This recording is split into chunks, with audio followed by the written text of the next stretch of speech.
锦酒。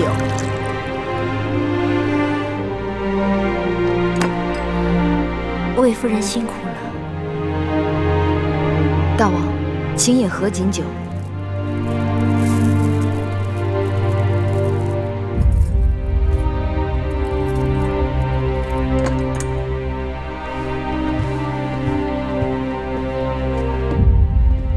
礼毕。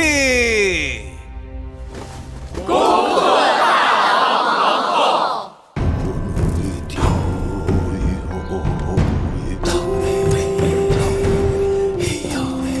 皇后，可喜欢秦人之舞吗？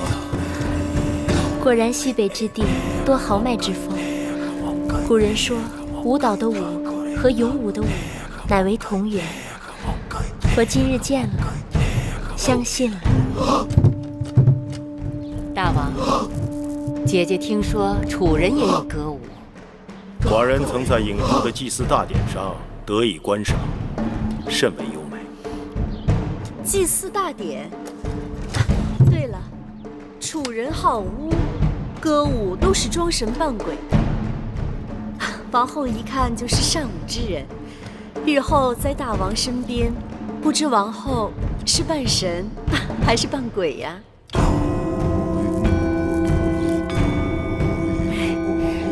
据我所知，秦人也是敬重鬼神的。楚人好巫，招魂驱鬼，祈福攘灾，但怕就怕有一种巫，扮人扮鬼，非神非鬼，平时装的清白无辜，一不留神他就会出来兴风作浪。魏夫人在秦宫多年，定见过这种巫吧？你越这么说，妾身可就摸不着头脑了。魏夫人聪明，慢慢想就知道了。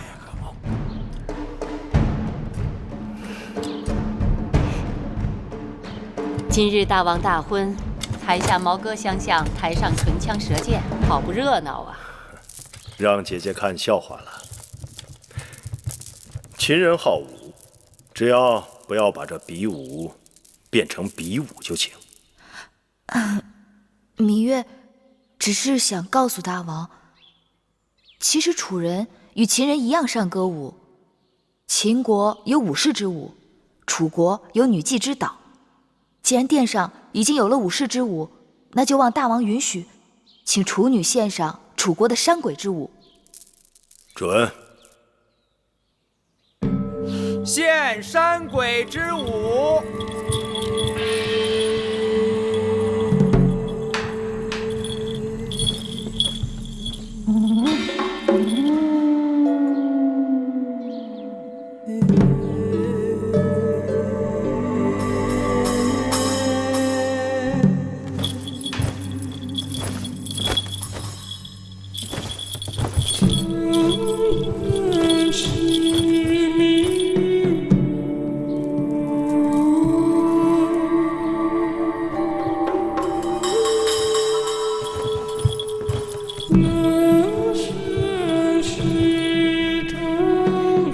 大王，请用酒。小丫头，口舌伶俐啊。是，大王。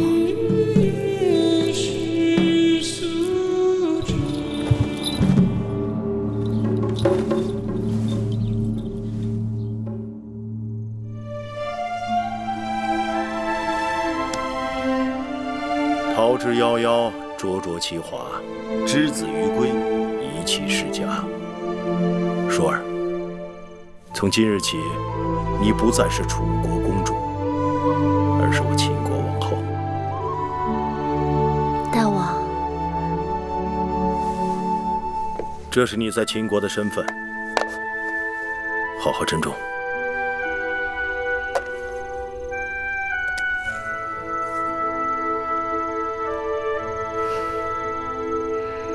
大王恕罪，除了这玉玺，臣妾还有一物，看得更为珍重。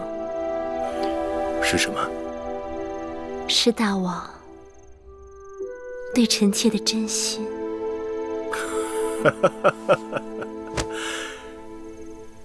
舒儿贤惠美貌，寡人对你一见倾心。只是不知舒儿何时何地对寡人有意啊？其实那日在东市，歹人行凶，大王拔刀相助，臣妾便把心交给了大王。既然如此，寡人定不负你。你新入宫，本该住交房殿，但那里自先王后去世，已久无人居住，需要整修，所以暂且在清凉殿住一阵子。此刻，寡人有几句话你要记住。你是楚国娇养的公主，嫁到我秦国，却比不得楚国奢华。你身为王后，要为秦国女子的表率，贤惠克己。你嫁到我秦国，便是秦国之人，要事事以秦国为重。你可能做到？夫君对我信任予以重，委以重任，淑儿一定照夫君说的话去做。你刚到宫中，若有委屈，尽管告诉寡人，寡人定当为你做主。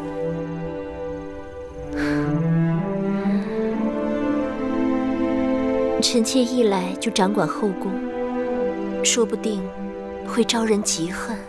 臣妾寡人最讨厌后宫妇人之间那些小肚鸡肠、狐媚妖宠、勾心斗角的事情。我的淑儿高雅脱俗，定不会像他们那些人一样，让他们知难而退就行了。臣妾一定照着大王说的话去做。从今以后，寡人就将后宫交给你了。秦国立国数百年，我的王后必是一个贤惠的王后。寡人淡漠色相，秦国的后宫一直都很清静。如今列国纷争，你死我活，朝堂上的事已经让寡人非常劳心。望淑儿能给寡人一个和睦的后宫，淑儿可能做到。臣妾定不让大王受后宫纷扰。寡人就知道没有娶错王后。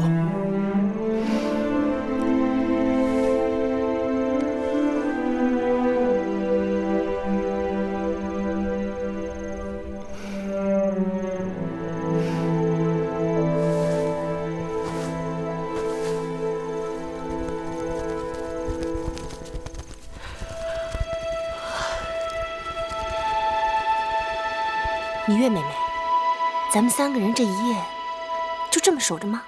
嘘。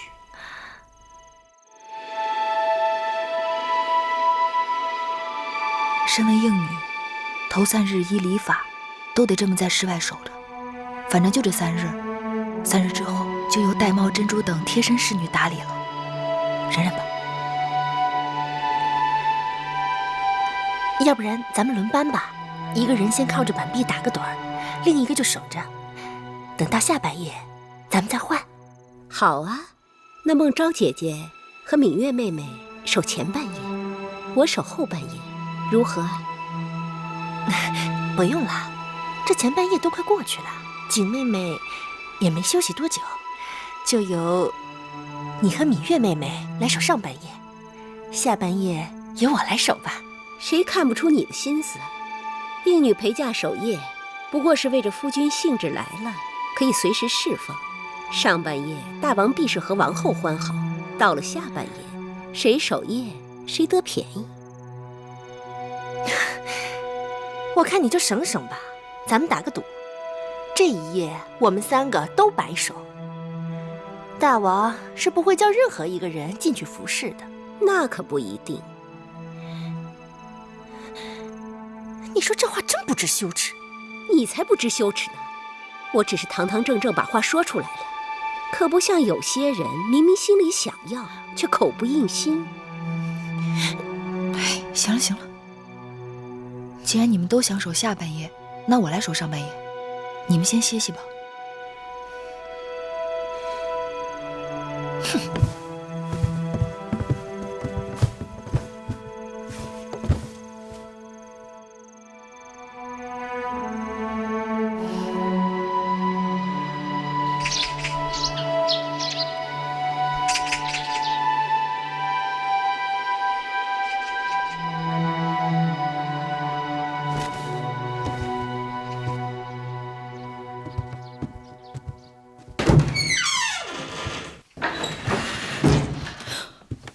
大王，大王您醒了。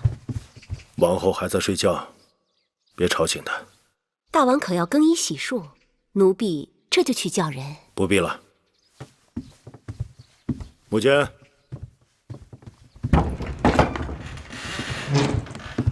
大王，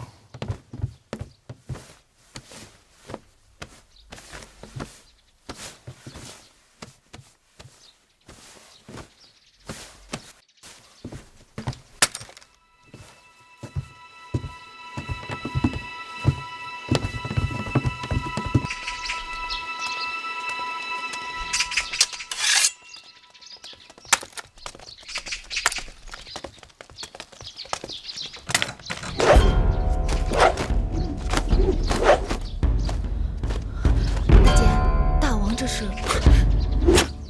大王历来是4更起舞，5更上阵。可这是大王大婚呢。芈月有所不知，大王又不是第一次大婚，过去也是这样。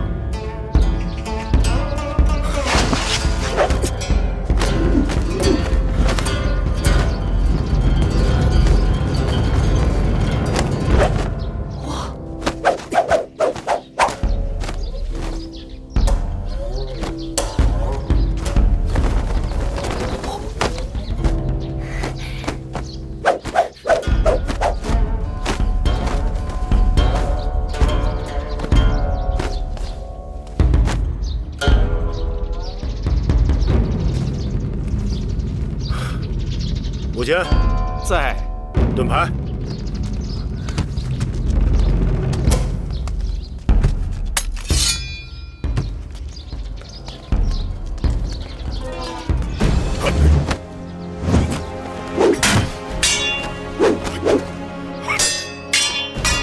没想到大剑也有这么好的身手。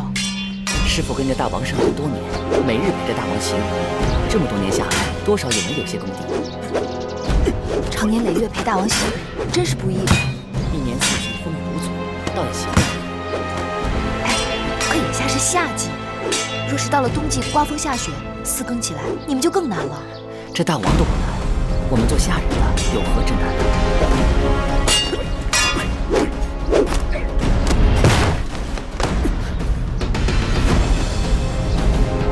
老奴僭越了，无妨，再来。是。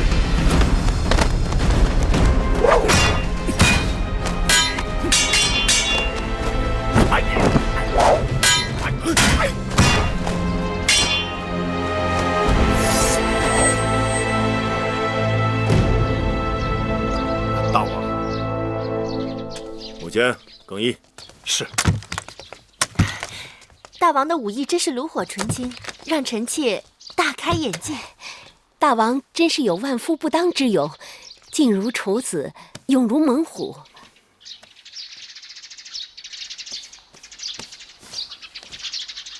小丫头，王后还没醒，你该陪她多睡一会儿。是，大王。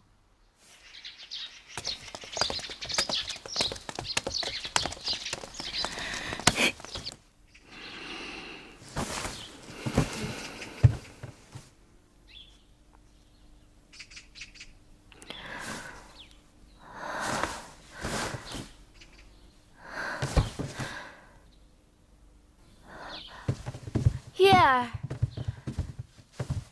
姐姐，姐姐，你起来了。妹妹，大王呢？大王去哪儿了？大王4更起床练剑，此刻去洗漱更衣了。那妹妹怎么不叫醒我？大王体贴，说让你多睡一会儿。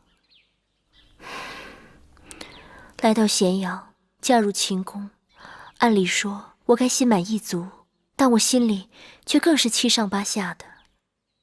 昨日本想与大王说及无关有人下毒之事，但显然大王不喜后宫有人明争暗斗，只好忍了下来。姐姐别急，以后日子还长着呢。唉，算了，不睡了。即使大王体贴我，但身为王后，更该服侍大王才是。你们快帮我洗漱更衣吧。是。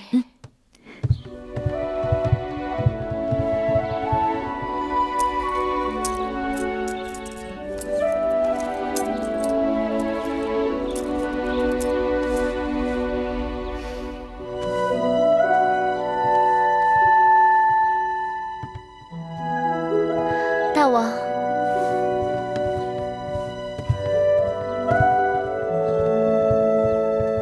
拜见大王，拜见大王，拜见大王。王后今日端庄秀美。大王，臣妾服侍大王用早膳。不必了，寡人还要去宣示殿处理政务。大婚3日不是免朝吗？寡人只是去处理政务，5时会与你一同用膳，之后要去宗庙祭祖，过1日还要在后宫接受朝贺。永香令过会儿会向你禀示。是。香儿、慧儿，拜见芈月。起来吧。谢芈月。这是葵姑，这是我弟弟魏冉。你们叫我小冉就行。从今以后，你们就跟着我们了，无论好坏都是我们的人。我不会苛求你们，但也请你们自重。秦宫有秦宫的规矩，一荣俱荣，一损俱损。不懂之处，问葵姑便是。是。下去吧。姐姐，我出去玩了。好，别跑远了。哦。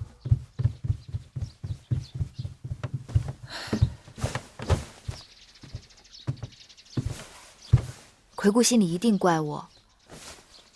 从楚国陪嫁过来的侍女还有不少，为何专挑这2个少不更事的来做贴身丫头？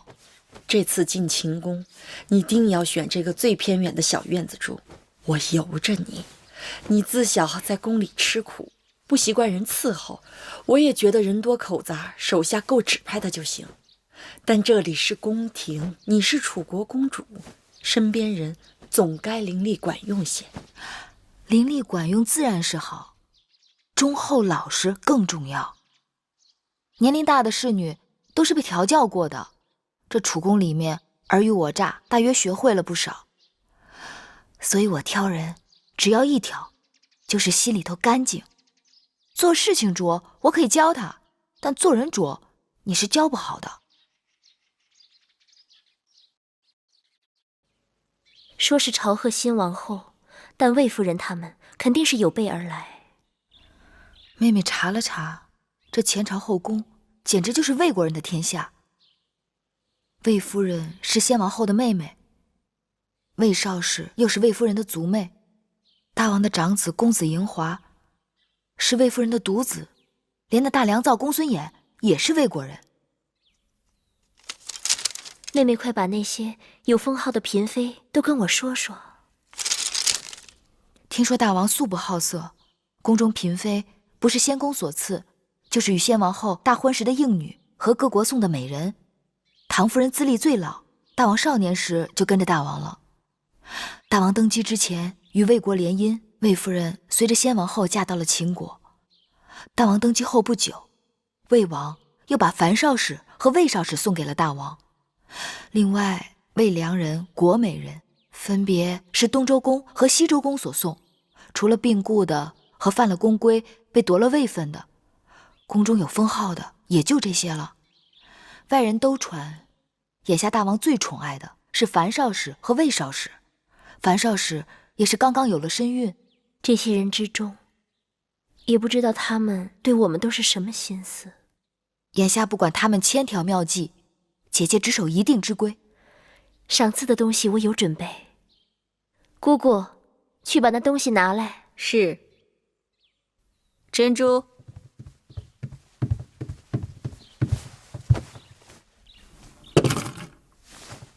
大鸡一对，手镯一对，簪钗一对，这些都是打算赏给魏夫人的。因为先王后去世后，魏夫人一直有掌管后宫之名，而且她的儿子嬴华又是大王的长子，所以赏赐之分也应当要重一些。这样不妥。眼下姐姐已经是秦国的新王后了，而魏夫人也已不再是主持后宫之人。她的东西若是比别人多，定会让人猜测姐姐对她有所倚重，更是有所畏惧。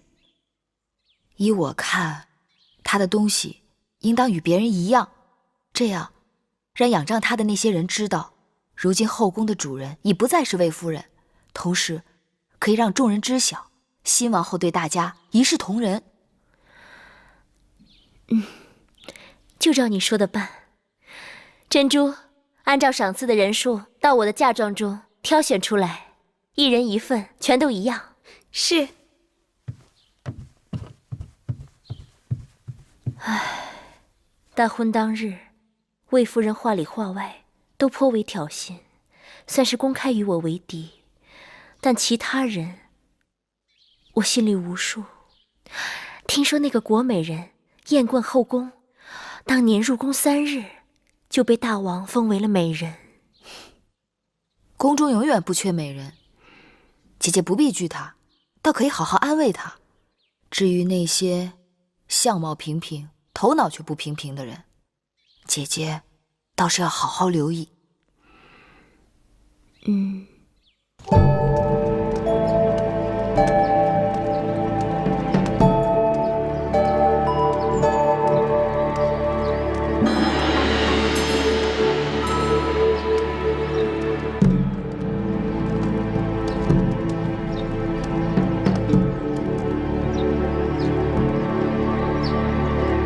臣妾拜见新王后。各位姐姐免礼。谢王后。臣妾恭迎新王后入殿。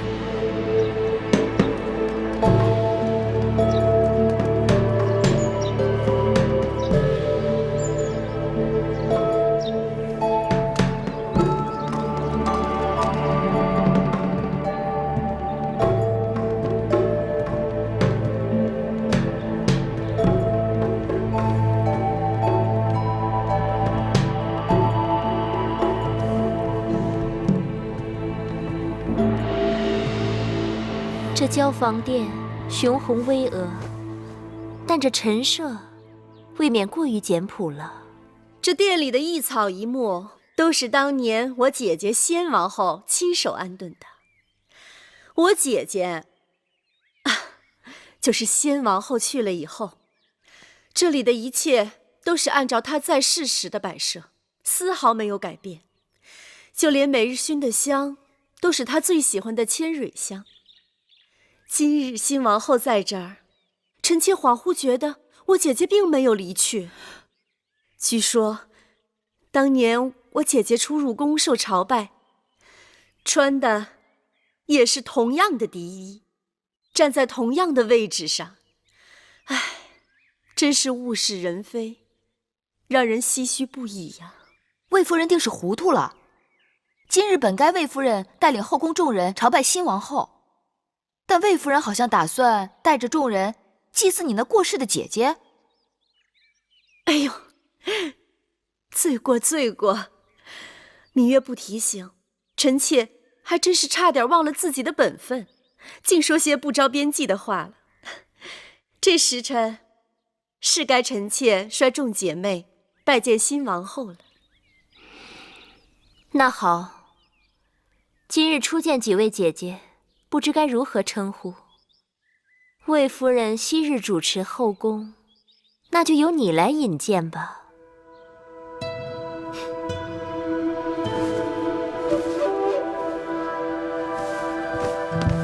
臣妾魏氏拜见王后。王后应该是知道的，我与先王后是一母同胞，大王恩赐，册封夫人，生公子华。这位是唐夫人，在后宫之中，唐夫人的资历最高。唐夫人是唐国之后，公子焕之母。大王还是太子的时候，就已经开始服侍大王了。拜见王后。唐夫人免礼。谢王后。这是魏良人。拜见王后。免礼。早就听说魏良人才华昭昭。多谢王后。王后，这是国美人。拜见王后。免礼。谢王后。我知道国美人，美艳倾国。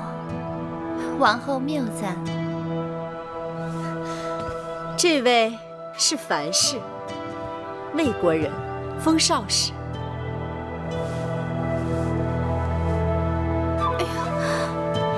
樊少使，快免礼！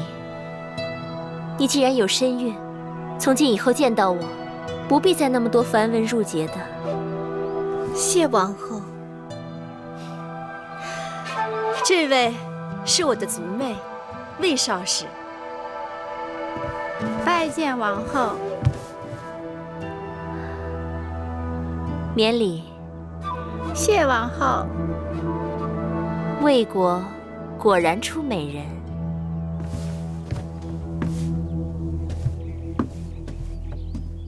好了，这是我的几个妹妹，也来见过各位姐姐。这是芈月，是我同父的妹妹。王后的亲妹子才是人才出众呢，我们姐妹都领教过了。这是孟昭氏，是楚国令尹昭阳的亲侄女儿。这是景氏，她的族兄就是景差。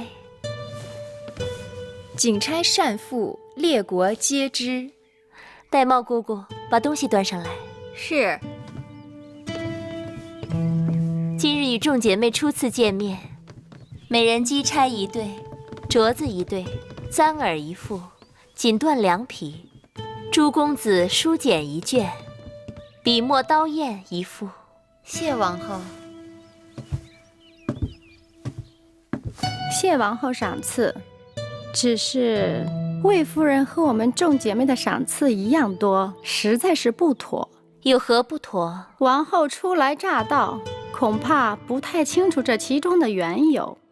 魏夫人主持后宫多年，不管是先王后在世时，还是大王平日里赏赐，魏姐姐都和我们众姐妹绝非一样。那照着魏少使的心思，这赏赐的该多了，还是该少了？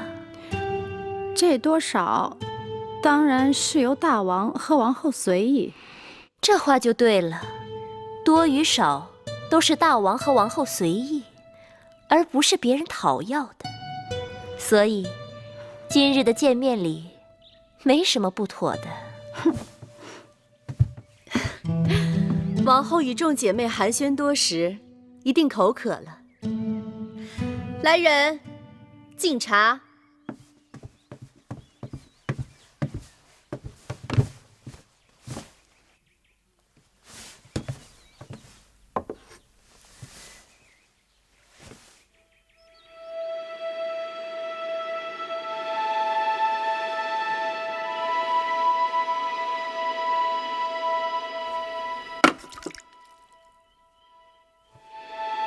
哟，王后怎么不喝呀？你看这茶，细秀如眉，状似兰花，色泽清脆鲜润，白毫满披。这可是茶中的极品，是大王赐给臣妾的好茶。王后不喜茶水过烫，何况好茶要配好茶具才妥当。芈月当心，这是先王后最喜欢的茶碗，就剩下这么一对了。哎呀，芈月，这可是先王后的遗物，芈月此举冒犯故人，大为不敬。既然是先王后的遗物，那你们应当好好收藏供奉才是。随意端上这茶碗给新王后敬茶，看来是你们不敬在先。先王后亲切和善，谦逊有礼，让我们众姐妹无论何时总忍不住睹物思人。又加之今日新王后接受后宫朝贺，姐妹们是希望新王后在后宫之中成为众人表率，恭谨谦和，不输给先王后。先王后左右逢源自然是好，但作为后宫楷模，新王后不但要待人一团和气，还要守正不阿，不然是非混淆，黑白不分，这后宫岂不乱套了？你这是指责先王后是非不分，黑白不变了？我的意思是，行事个人有个人的气魄，你只是个应试陪嫁，无名无分，怎么如此这般放肆？芈月说的话就是我的意思。魏夫人是要与我论名分吗？臣妾不敢，臣妾只是觉得这是先王后留下的遗物，就这么损坏了，只怕得有个说法。既然是遗物，就不该拿出来随便乱用。所以说，还是魏夫人不够真爱。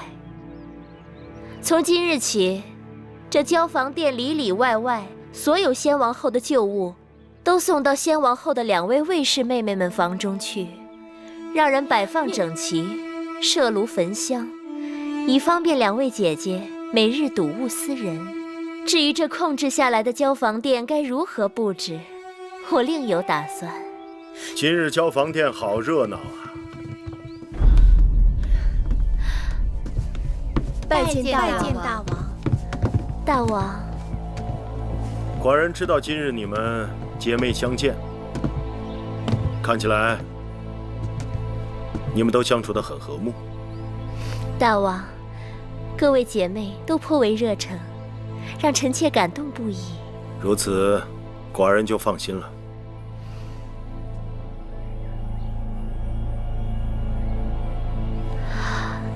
大王，2位卫士姐姐向臣妾述说了他们对先王后的思念之情，臣妾想请大王恩准，将这交房殿先王后所遗留下来的东西，都赐给2位姐姐保管。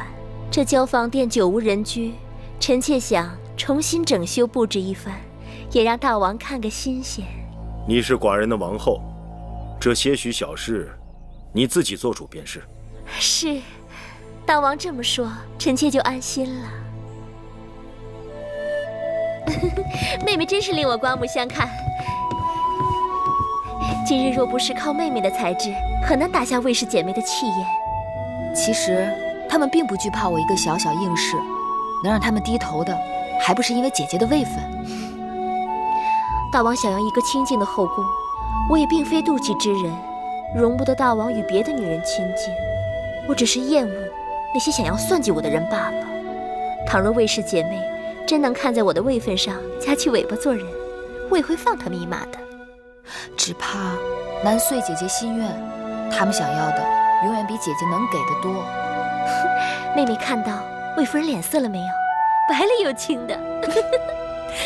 魏夫人在后宫经营这么多年，今日大约也是轻视了姐姐，才会措手不及。以后日子还长着呢。我一想到交房殿大小物件都要搬到魏夫人和魏少使的殿中去，我就忍不住想笑。永香莲给我列了个清单，大小物件有上百件呢，车子运过去得好大一堆。魏夫人和她的族妹妹，面对他们谦逊有礼的先王后，大约要好好哭一场才是。姐姐的法子果真有用。我打算过几日再去他们房中查一查，假若少一件东西都不依他们若敢不把那些废物当宝贝供起来，我定要治他们一个大不敬之罪。只是光出一口恶气还不够，还需要细心找出他们陷害姐姐的证据，才能向大王出手，铲除祸根，不留后患。妹妹，姐姐还有一个心思。环顾着秦宫，色彩沉闷，布置单调，说好听了是朴实无华，说不好听是熬青手淡。姐姐想，也让这秦宫缤纷绚丽，有一点新气象。对，那姐姐不妨把楚国带来的丝绸锦缎给各宫的嫔妃们送些过去，再让宫里的缝人绣娘给他们和他们的应试，以及他们身边的宫女们多做些新装，另外，既然姐姐要重新修整交房殿，那不如里里外外都按照姐姐喜好的楚风来陈设，让人耳目一新，有另一番天地。哼，别提了，这里简直就是魏夫人的天下。你看各宫嫔妃在魏夫人面前低眉顺眼、曲意奉承的样子。魏夫人也是依仗先王后的威风欺负人惯了，她的势力虽盘根错节，但也并非牢不可破。宫中的嫔妃都是来自诸国，各有各的厉害，各有各的心思。看模样，唐夫人应当是个老实人，魏良人虽眉眼精明，但言语却谨慎小心。姐姐，何不借着这些锦缎丝绸，与他们多走动走动？妹妹说的有道理。王后，大王他一会儿就要来了。知道了。姐姐，那妹妹先走了。妹妹，我还有事要问你。你真的不愿意服侍大王？姐姐一定知道，庄子曾经说过一个故事。楚国有一只神龟，已死3000年。楚王以锦缎竹匣藏神龟于庙堂之上。你说对于这只神龟来讲，它是宁愿死后留下骨头让人珍藏，还是宁愿快乐地活在烂泥里？妹妹胸无大志，只想做一只泥土中的乌龟。望姐姐允许，3年之后，让我带着葵姑和小冉离开清宫。人各有志，不可勉强。只是妹妹明珠暗投了。姐姐快些梳洗打扮吧，我先告退了。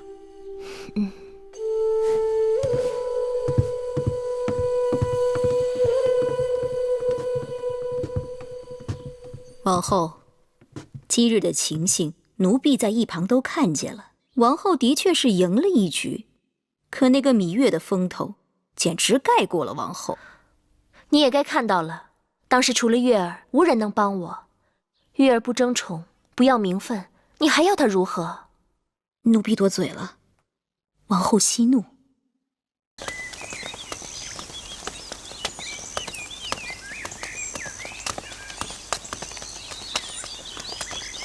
拜见大王。芈月，你这是往哪里去？王后允许臣妾住在会院，臣妾这是回房去。住得那么远，方便吗？臣妾自小喜欢清静，若离永巷太近，会觉得不自在。这次寡人见你，似乎拘束了很多。第一次见面时的那个小野丫头，上哪里去了？臣妾长大了，再也不能像从前那样年幼无知了。这与寡人上次见你，似乎没隔多久啊。有时候人长大，只是一瞬间的事情。你既然是王后的陪嫁，并已入寝宫，衣着何苦这样简朴？那日献武少司命，你的穿着可谓光彩照人。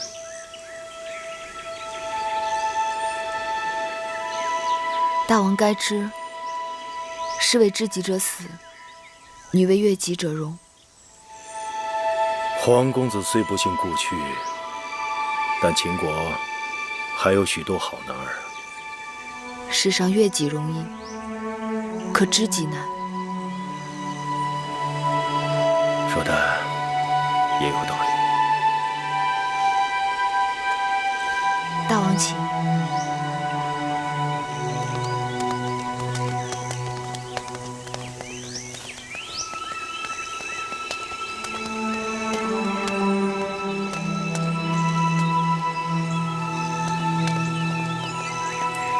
大王对芈月有兴趣？不是你想的那种兴趣，老东西。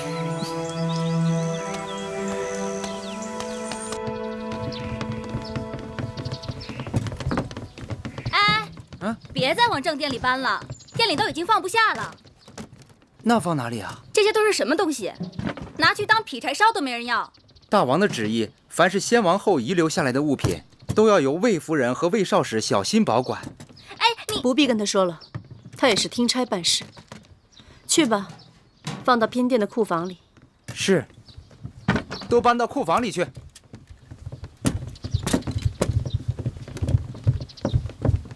姐姐，我那儿也一样，送了一大堆没用的废物，都堵在门口，连人都快进不去了。姐姐，他们真是欺人太甚了。是我们自己小觑了对手，作茧自缚。姐姐，那眼下咱们该怎么办呀？我让你叫的各宫嫔妃呢？我都叫了，他们一会儿就过来。哎呀，这都什么呀？你们看看，那几个处女真是太无礼了。姐妹们，我们可不能就这么忍气吞声的过去了。真是的，哎，我倒也罢了，谁叫我过去主持后宫呢？新王后不拿我立威，拿谁立威呀？倒是各位姐妹们，好心与王后亲近，却平白叫人羞辱了一场。可不是嘛，还不仅仅是王后，就连一个没名没分的应女，竟然都骑在我们头上，简直是无法无天。别的不说，我对各位姐妹可从来都是一视同仁的。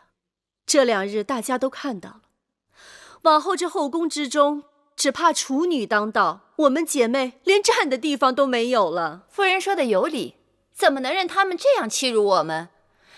要让他知道，谁才是后宫之主。就是。唐姐姐，魏妹妹，樊少使，你们怎么不说话呀？我能说什么？她是王后，后宫只能她说了算。咱们认命吧。凭什么认命？不认命又怎么样？樊少使，你说该如何？夫人说了这么久，我还是没有明白夫人为何生气。近日也不知是怎么了，身子乏得很，觉好像总有睡不够似的。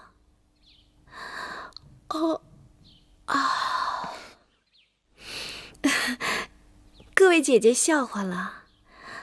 此刻我只想顺顺当当的把这孩子给生下来，以后也好有个依靠。至于这件事怎么办呢？夫人说如何，那就如何吧。樊少使真是娇贵的出奇呀，肚子里有喜，这是好事。人怎么却因此变得糊涂了呢？魏夫人不怪罪就好了。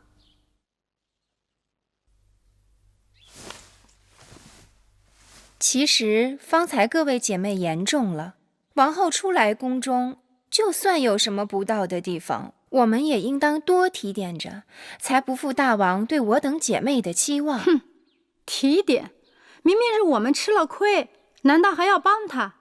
帮他也是帮自己，至于帮不帮，如何帮，还要看姐妹们各自的心思。哼，那照魏良人你的意思是要我们忍了，日后在这宫中，那我们岂不是要任人宰割了吗？刚才国美人和唐夫人也提到后宫谁做主，依我看，后宫是大王的后宫，自然只有大王做主。魏妹妹的意思是，姐姐想想，我说的话到底对还是不对？魏妹妹的话言之有理。来，给各位姐妹上茶。是。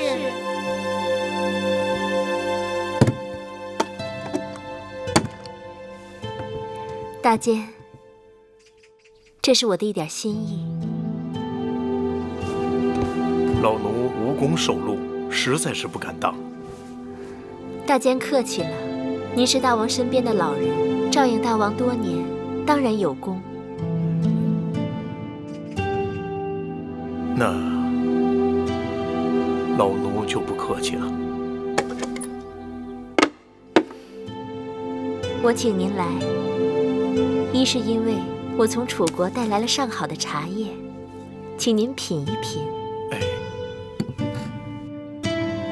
二是心中有些疑问，还望大监指点迷津。王后但说无妨。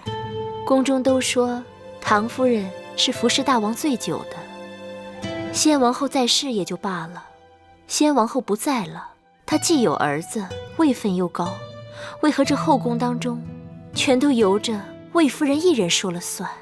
其实这并不奇怪，唐夫人当日就不曾受宠过。大王做太子时，后宫素来只倚重一人。是谁啊？是大王长姐嬴夫人。大婚那日，王后理应见过。因大王母后过世很早，长姐待她如母，姐弟情深。后来嬴夫人出嫁到了魏国，为魏太子妃。那年马陵之战，魏国被齐国重创，我大秦趁势出击，夺得了魏国河西的大片土地。那时战事的主要消息都是由嬴夫人传递回母国的。后来事情泄露，魏太子，也就是当今的魏王大怒，将嬴夫人休婚，并将她驱逐回了秦国。那再后来呢？嬴夫人就再也未嫁。她自己虽然未曾生育，却为大王抚养了大公主，并替大王掌管了后宫的一些事务。大王极其敬重她，就连先王后在世时都让她3分。先王后过世前，嬴夫人的身子就不似过去了。先王后过世后，因魏夫人是先王后的亲妹子，又有些长世之才，于是就名正言顺地掌管起后宫的事务。嬴夫人为此就搬到了大王赐给她的北郊行宫去住了。依大监看，我是否该抽时间去探望她？嬴夫人喜清静，不去也罢。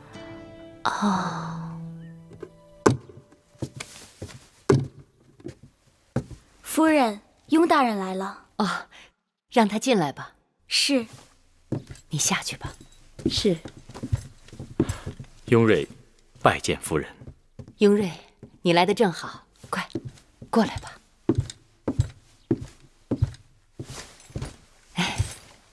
雍瑞，今年呀，我这梨子结得特别的好，一咬一口甜水儿，就是不耐放。我这正想着挑点大的给你送过去呢，你就来了。夫人，前一阵子大王大婚，宫里的事情实在是太多，我惦记着你，却又抽不出身来。你若是再不来呀，我真的要恼你了。所以夫人才要送礼给我。即便送礼，那也离不了。哎，洗洗再吃啊。雍瑞有负夫人。有你一日，我便高兴。你何苦要说这些呀？那新王后仿佛很得大王的欢心啊。新王后端庄温婉，不过我倒更看好她那个妹妹芈月。芈月，想起来了，大王大婚我见过的，那是个口齿伶俐的丫头。确实。魏夫人特地把我叫回来，定是有话要说。魏妹妹向来都是最聪明的，今后何去何从，还请妹妹帮姐姐拿个主意。姐姐这是做什么？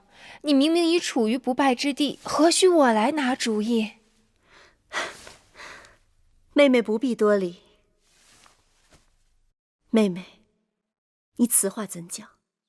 我说姐姐舍本逐末，跟那些黄毛丫头置什么嫌弃？她能盖过您的，无非就是名分。您若是能在名分上争回来，这后宫您说一句，强过她说100句。你这是什么意思？姐姐若能尽早将公子华立为太子，这后宫您还用争什么？不错，大王一向宠爱华儿。我若是姐姐，这时候就多听多看，静观其变才是最好的选择。可是，大王明察秋毫，姐姐久掌公务，平平安安，从无差错。而新王后初入宫中，若有什么差池，大王以后会更看重谁？可是我就是咽不下这口气。大王要的是后宫风平浪静，谁扰了大王清静，大王就会嫌弃谁。姐姐真要对付他们，倒不如让他们以为姐姐甘心服输。老虎也有打瞌睡的时候。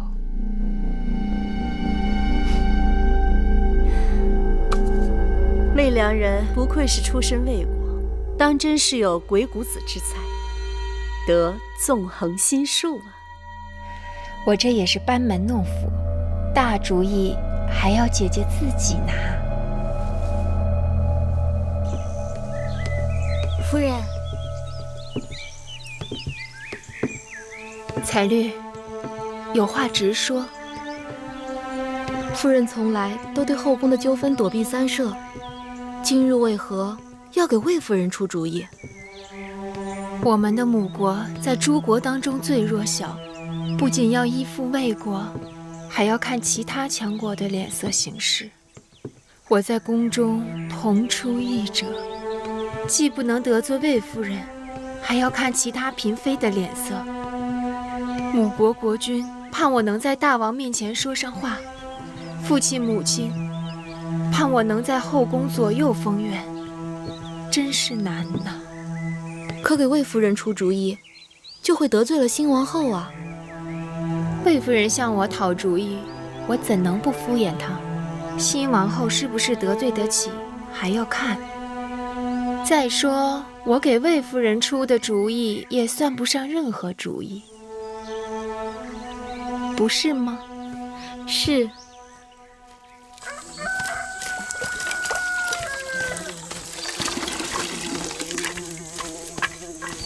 老婆子，哎，公子今日如何呀？好多了，喝了碗粥，也能起来走动了。哦，多给咱弄点蜂蜜水，那东西养人。哎，啊。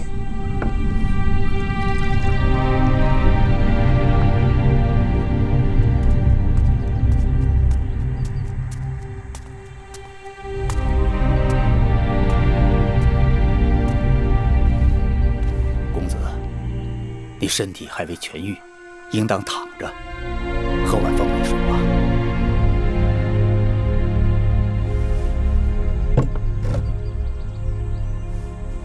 啊，老伯，我在你这里已经住了多日了，请你告知我的伤到底怎么样？公子命大，虽然受了伤，但不致命。那我是如何伤的？在秦国的时候，我在河边遇到了你，你一身是血，身上有伤。后来啊，我把你背回了家，替你疗伤。我们养蜂人居无定所，我就带你到了这儿。那这是哪？这是魏国呀。魏国。哎，这兵荒马乱的，幸亏那日啊，你遇上了我。不然你早被野狼撕巴着吃了。老伯说在秦国救了我，那我应该是秦人。那我是谁呢？我姓谁名谁？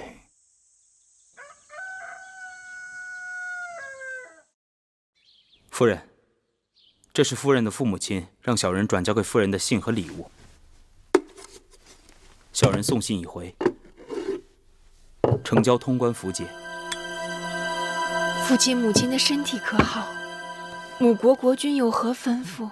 两位贵人一切都好，只是念着夫人，如今列国多事，国君望夫人能够为母国多多周旋出力。我知道了。夫人，芈月来了。你们先下去吧。小人告退。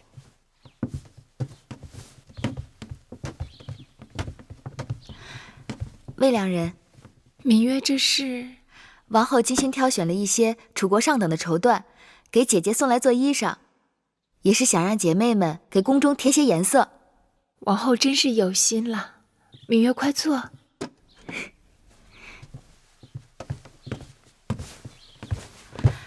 方才离去的可是魏良人的家乡人。母国来了信使，带来了父母亲的信。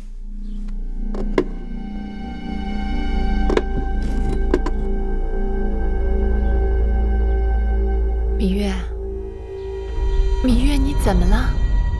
魏良人，这是什么？不认得这个？秦国城池关隘把守极严，如果有车船经过关隘，没有这种铜符节，都需要经过检验。若是有货物携带，还要纳征。后宫嫔妃来自各国，自然与母国有礼物往来，所以大王特赐我们每人1枚铜符节，以便出入关卡。这么说，后宫嫔妃手中每个人都有这铜符节了？低阶的嫔妃和应妾是没有的，原来只有魏夫人、唐夫人、国美人，还有我的手中有。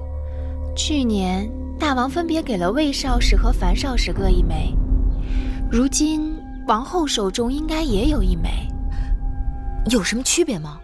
芈月为何对此如此关心？我曾在义渠见过这符节。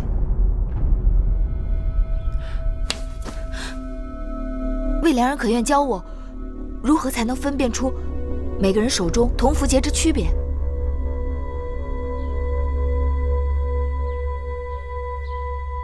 把符节给我。你不给我，我如何教你啊？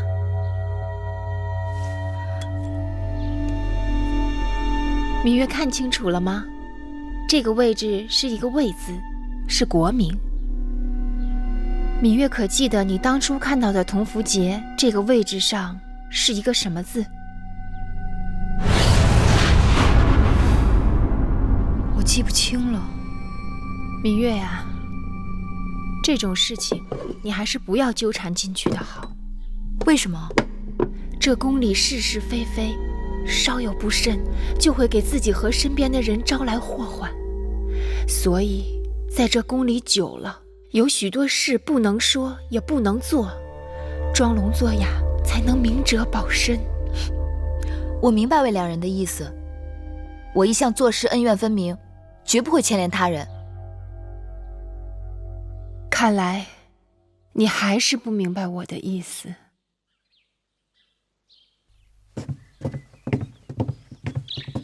姐姐，大王有没有给过你1枚铜符节？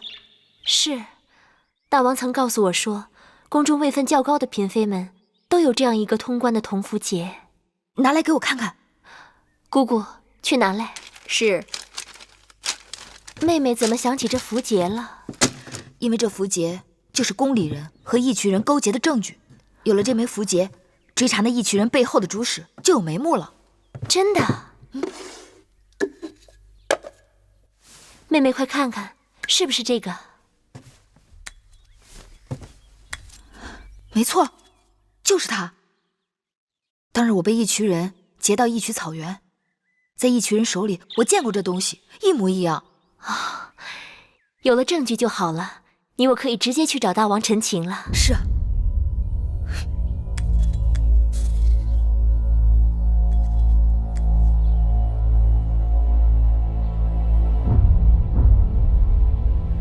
既然你看到了那枚符节，你可有看清楚了符节上的字迹吗？我当时没留意，若是知道这东西这么要紧，我一定想法子记个真切。大王，您要替臣妾做主啊！好了，寡人知道了，你们下去吧。是。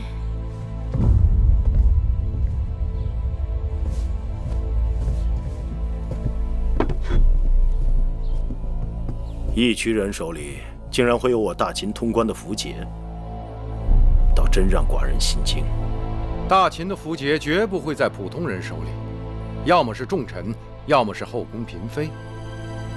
王后他们怀疑有人勾结义渠人伏击车队是有道理的，但是这种事情铤而走险是要冒极大风险的，除非那人立令智昏了。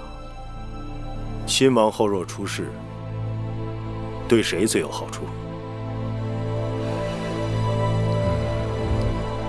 你们都下去吧。是。说，魏夫人若是没有新王后，她是有可能被扶正的。魏夫人就算有此心思，也没这手段。那会不会是大良造？当初他就竭力反对与楚国联姻，这些年他又与魏夫人走得很近。魏夫人和大良造都是魏国人，他们两人在魏国就相识，平日来往密切，也有道理。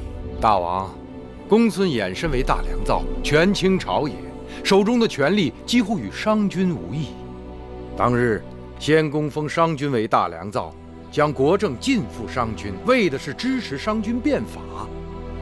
而公孙衍对国家的作用却远不及商君。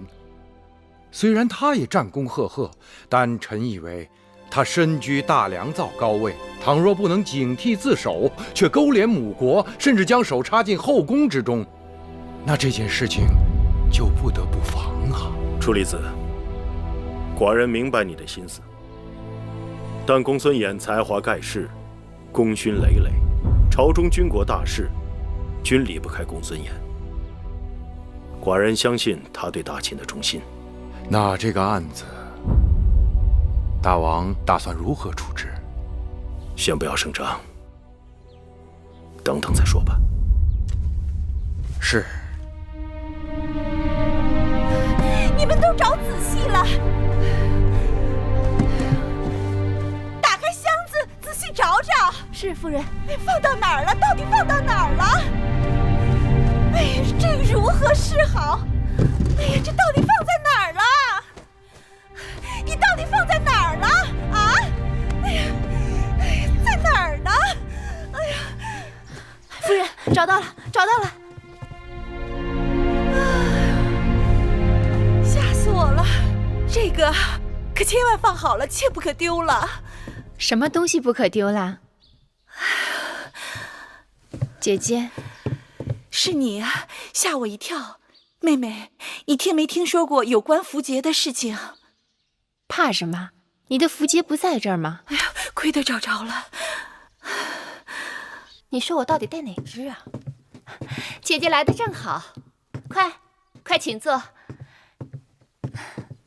你快帮我看看，哪只钗更配我的新衣裳啊？妹妹生的国色天香，配什么都好看。总是这么说，听得我耳朵都起茧子了。哎，这是上次你母国送来的礼物吧？是啊，还是上次重阳我给父母亲送礼，母亲专门派人从母国送来的。妹妹真是孝顺，定是常送节礼回去吧？你不说我差点忘了，父亲的50岁寿辰快要到了，我得准备礼物让他们送过去。妹妹的铜符节还在吗？自然还在。